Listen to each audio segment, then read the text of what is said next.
A placa de rede é um componente que permite a conexão de um dispositivo a uma rede.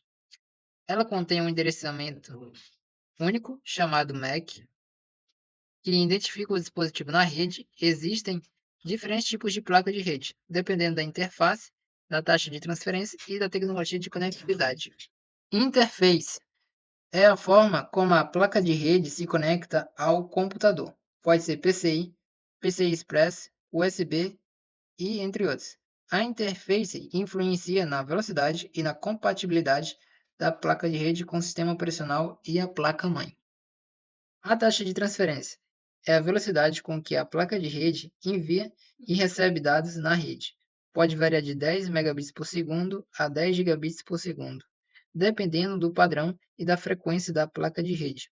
Quanto maior a taxa de transferência, melhor desempenho da placa de rede em atividades que exigem alta largura de banda, como streaming, jogos online, entre outros.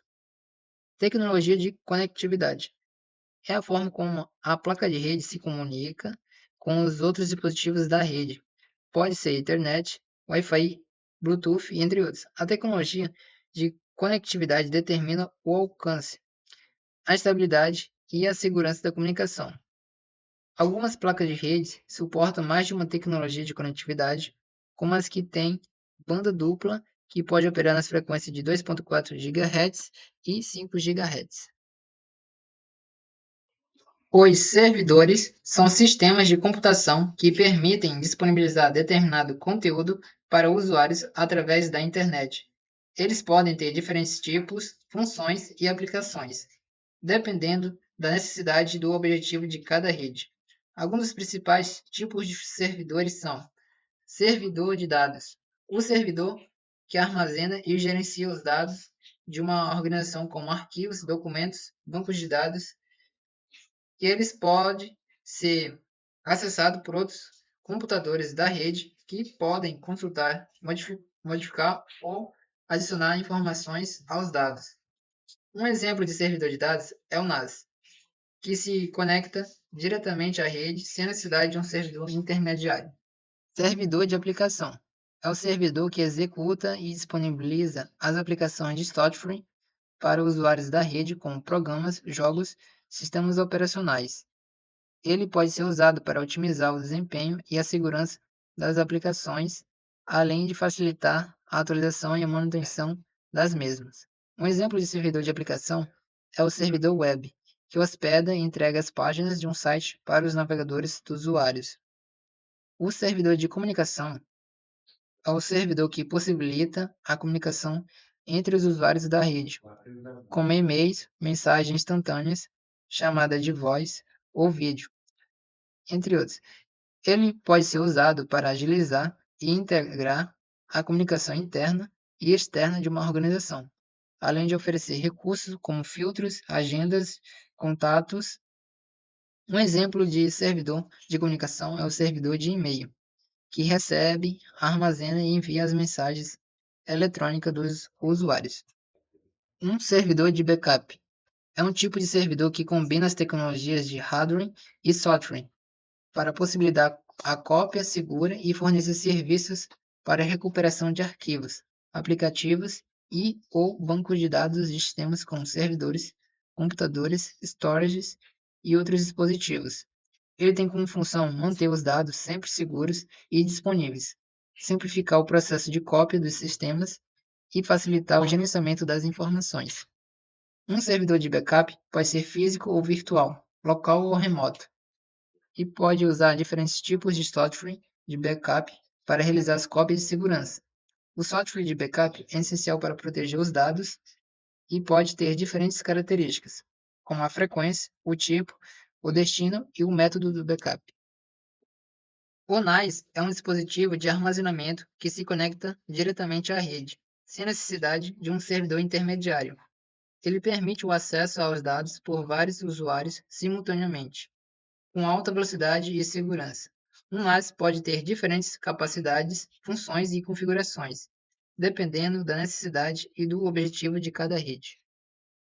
Algumas das vantagens de um NAS são a facilidade do compartilhamento e o backup de arquivos como fotos, vídeos, documentos. Oferece mais espaço de armazenamento do que um disco rígido externo ou uma unidade flash. Possui recursos de segurança como criptografia, controle de acesso, RAID.